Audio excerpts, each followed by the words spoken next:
Hope you guys are ready for another episode of Double D's in your face. That's right. And here we are, folks, for that special segment that is simply known as Double D's in your face, where we answer questions that have come in from inquiring minds, fans of the show, or may not even be fans of the show, just people that simply hate us and simply want to ask us questions anyway. Yes, but they're too dumb to live without our knowledge, so they need it. Yes. There you go. Maybe try to trick us up with trick questions or whatever else have you right there. Hopefully there's no any problem-type math classes in their quizzes. I never was really all that good with word problems. So, but you're good at numbers. Wow. These are mine. This is yours. You make me misty-eyed over here. Stop that now. All right, so we got Tony and Brandy that are in the house, and we got some different questions that we should be coming from the voices. The voices from beyond. All right. This one is a Russian name, so I can't read Russian. Whatever. That was just do the best you can. Don't rush to it. Slow it down. So, all right. Yes, I'm going to slow down. I think I can get it. All right. This one is for both of you. Can you share your memories surrounding your first real NHB fight? Thank you. Go ahead there, Mr. Frye. I mean, your very first NHB fight was... I don't know. You got me several across the country. Well, yeah, okay. Well, again, those are the precursors to the UFC. I mean, are they talking about UFC or are they just talking about just general? It says in general, just says your first NHB. So I guess the first time you consider fighting in no holds barred. Yeah, I guess that would be when you sent me to Atlanta, and Dan calls me up and says... I think I hear my mother calling me. I'll be right back. Okay. Yeah. You, Mr. Frye, are going to be the entertainment for rich people in evening gowns and tuxedos and caviar and champagne, and they'll have the cage in the middle, and you will be the entertainment for these people. So you get there, fly across country to Atlanta. They pick me up, take me to a Hilton. Very nice, Then they come pick me up the next day, driving to the facility.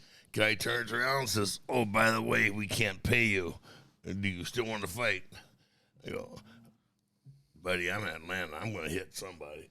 Wow.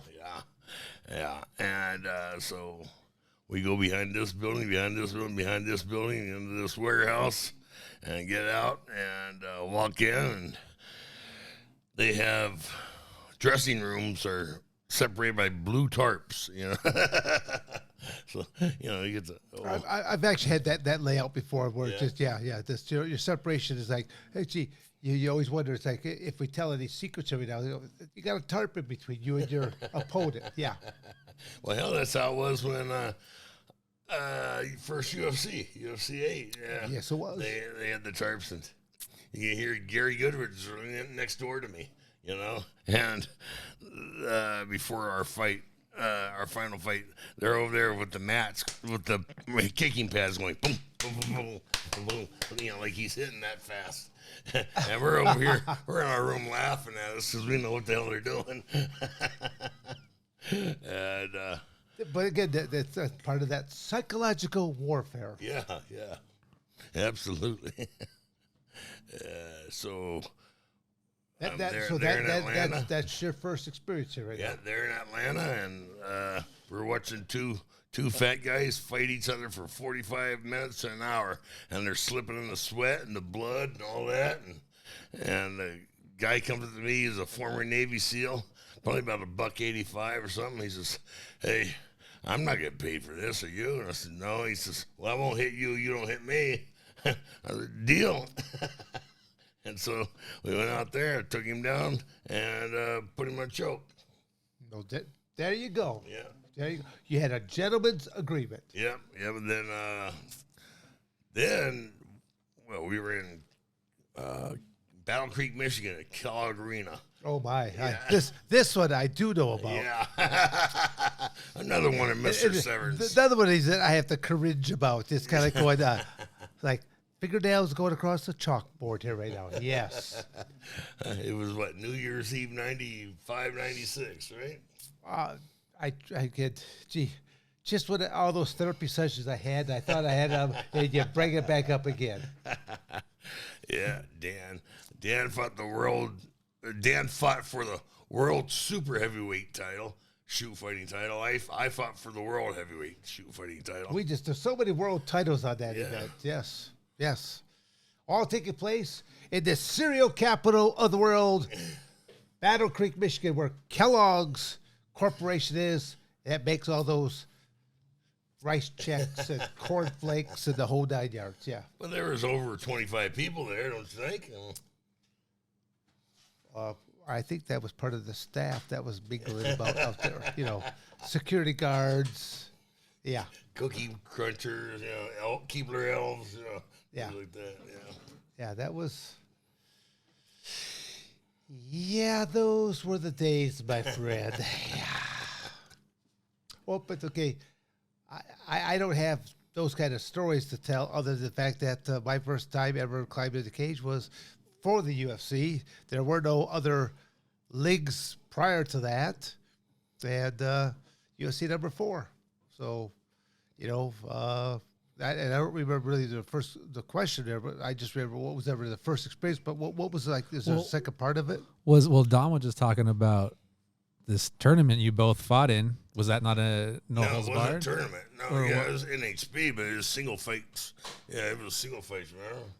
Yeah, well, that was I thought that was just I talk about the Battle Creek show, the Kit Likens show. Yeah, mine was 2 out 3 falls. I don't know about yours. That's 2 out 3 falls for a fight. Yeah, usually you'd see something like that, maybe a submission grappler or something like that, but or professional wrestling, they go best 2 out of 3 falls. I mean, that's way back when, but that's that time era has kind of come and gone. Was that inside of a ring or a cage? That was a ring, I think. I think it was a ring, yeah. Yeah, because I just know that there was a couple shows at the same location, and that one time there was one time there was a cage, and the cage basically collapsed. Was that a Kit Liken promotion? Yes, it was. Yes, it was. I don't know if we answered all the questions right there or properly, but yeah, it's kind of going. But again, my very first time was actually in the UFC, but then I after that point, so many different other promotions opened up across the United States. It was all pre-athletic commissions. It was like anyone that could either come up with a ring or a cage. NHB was like all over the place for a little while there, and then they just started slowly coming down on different aspects because now you have to meet certain criteria. It has to all be inside of a cage. It has to be a cage of a certain size. It had to have 2 entrances. Then you have to have, I think, a total of 3 referees, a center referee, and then 2 side judges, so that again, safety and a doctor and physicals beforehand. Even at the show itself, you have to check them for blood pressure and that, so that if some of the athletes, might be partaking of some prescription drugs in between bouts. Yeah, once they got the commissions involved, it went to hell. That's another way of looking at it. All right, I think we kind of beat that question to death there a little bit there, Tony. So let's move on to question number 2. For all of our Spanish-speaking audience members out there, I don't know, Don can throw any kind of like intro there. We. I thought that was French. You said do, dos. I said dos. Dos. Me, you, fa la la la do. Okay. Do re mi. Fa sol la That's ti. it. Do re mi. Okay. All right. Anyway. All right. Next question. Moving along. Next question now from James Y. Why? Why, James? Why? Why do we have to go there? Yep, and he wants to know from Dan. Uh-oh. Of course. I remember when you took it easy on the other fighters and didn't strike in UFC 4. Imagine if you decided to strike. He's like, you are a legend. Thank you very much. If he only knew how. James, I really do appreciate the question. I appreciate the comment that you made on there. UFC 4, I was just a one-trick pony. I was just an amateur wrestler. And if you even rewatch those matches to this day, they're on the YouTube there somewhere, that you'll see that even the first 2 matches, I don't throw any strikes whatsoever. And even the match number 3, it goes several minutes into the match when, that intensive 5-day training camp I had for an hour and a half a day over at Body Slammers Gym in Lime, Ohio, with Al Snow and a couple other wrestling proteges. I did not learn a single strike. I did not learn a single submission. So when I actually walked into that octagon cage, I was just a amateur wrestler. I always tell people that for UFC number 5, that's when you finally saw the true competitor for the cage out of Dan Severn, because I did take out 32 days of my life.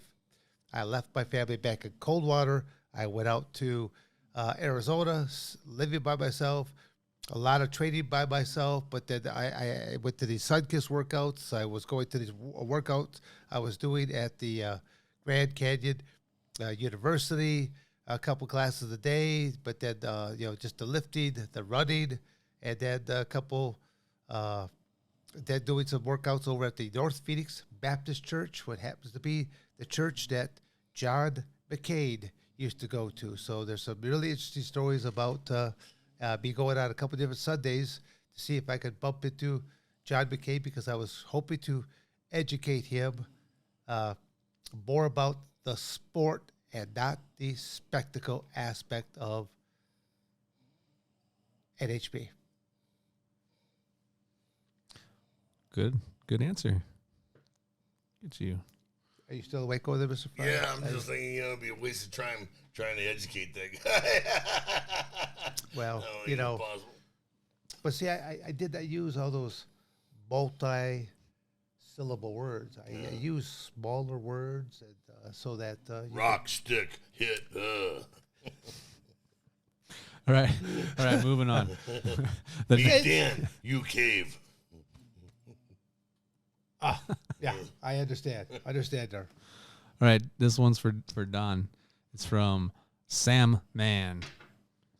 Hey, Don. Sand or Sam? Sam. Sam. Yep, S-A-M. Sam Man. Sam the man. Sam the man. Sam the man. Man the Sam. Not Sandman. It sounds like Salamander.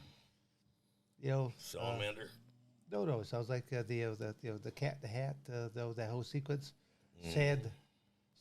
Sam I am. Yes. That's green eggs and ham. Yeah. There you go. See, Tony is. Look at there.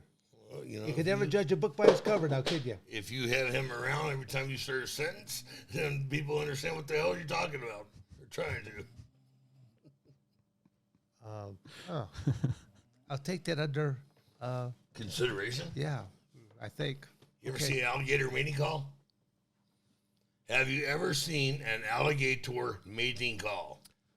I know. I think that would be. I want some. Did you get that off a popsicle stick?